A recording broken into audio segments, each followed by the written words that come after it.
Bonjour à toutes et à tous, bienvenue chez Ophi Invest AM pour notre point hebdomadaire de marché.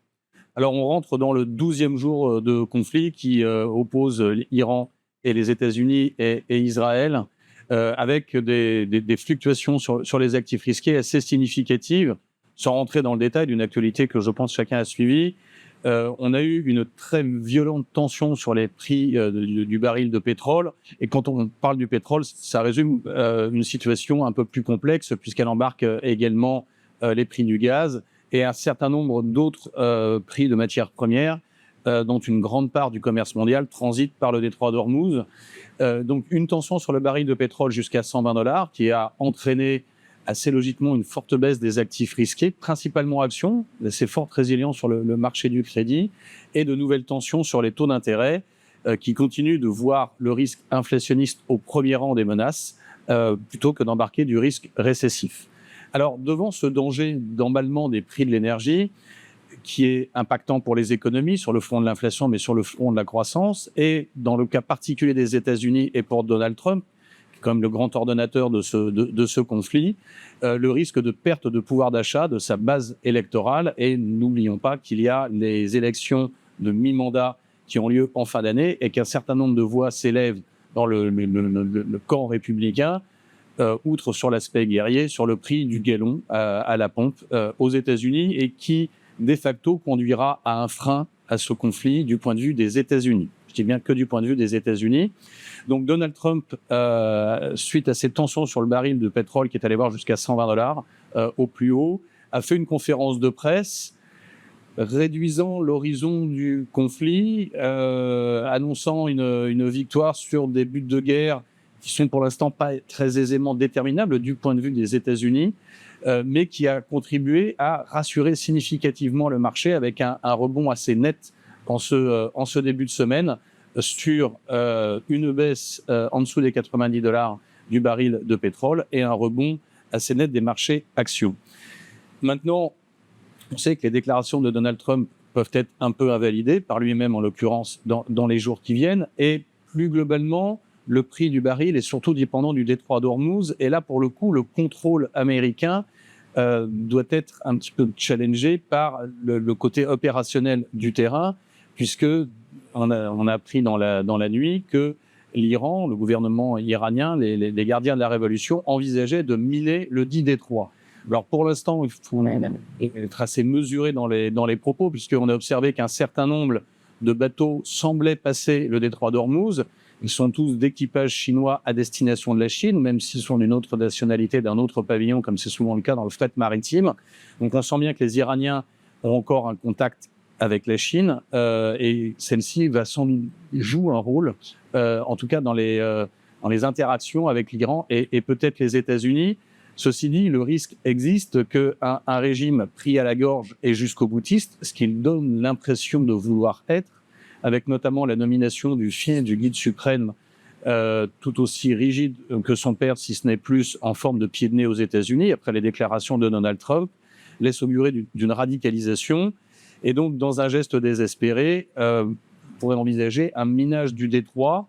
Alors, les considérations opérationnelles et techniques sont plus ou moins hasardeuses et chacun y va de son commentaire. Au global, un certain nombre de mines flottantes, une fois lâchées dans le détroit, ne sont pas évidentes à retirer et impactent tout le trafic et bloquent tout le trafic. Donc, on est loin, je dirais, d'une résolution du conflit, la durée étant assez importante. Et donc, je dirais qu'aujourd'hui, on a, malgré la rebaisse salutaire du pétrole et le rebond des actifs risqués, on est loin d'une solution à court terme de ce conflit.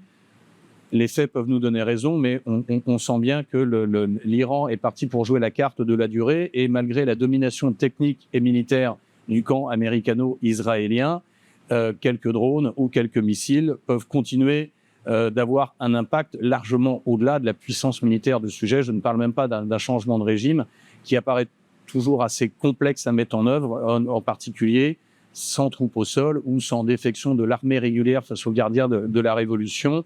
Donald Trump a même parlé de troupes au sol. On est plus peut-être sur des commandos que sur une armée régulière, mais tout ça donne l'impression qu'on va prendre pas mal de temps. et que donc il est trop tôt pour tirer des conclusions au sein de ce conflit.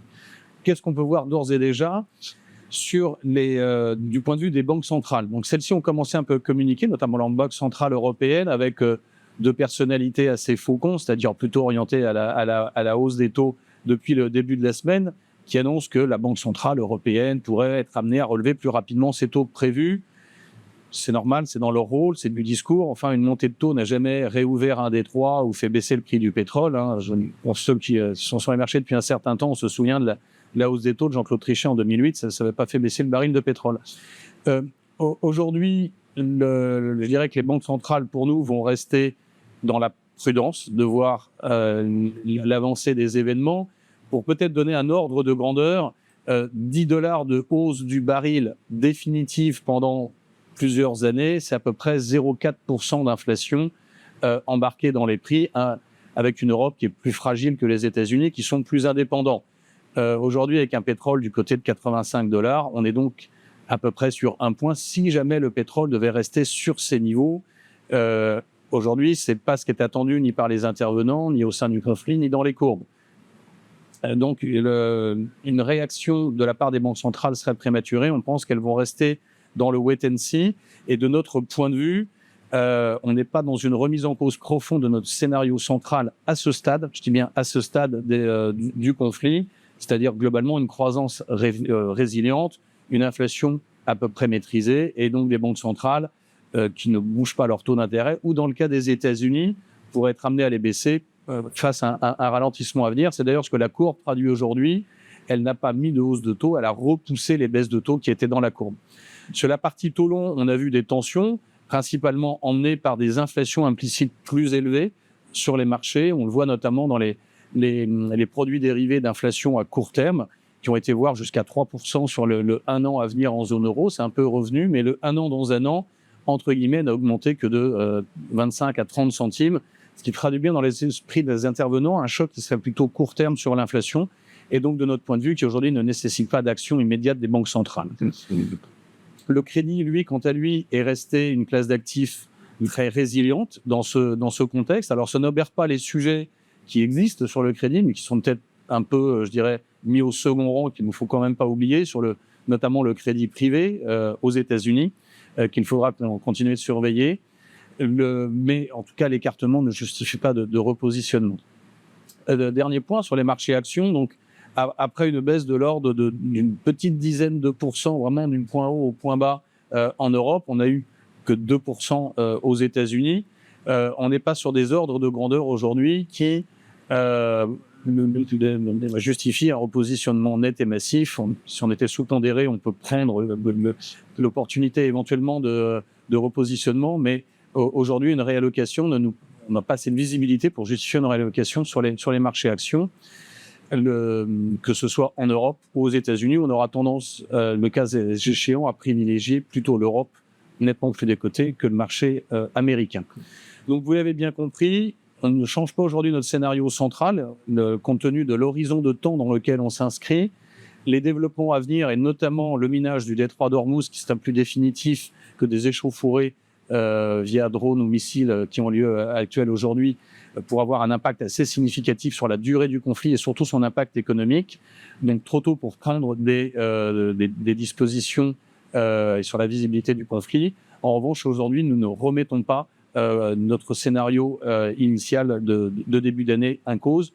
Sûrement, nous amenderons les prévisions, notamment de façon mécanique sur l'inflation, d'un ordre de grandeur qui dépendra bien évidemment de la durée du pétrole sur les niveaux qu'il a aujourd'hui.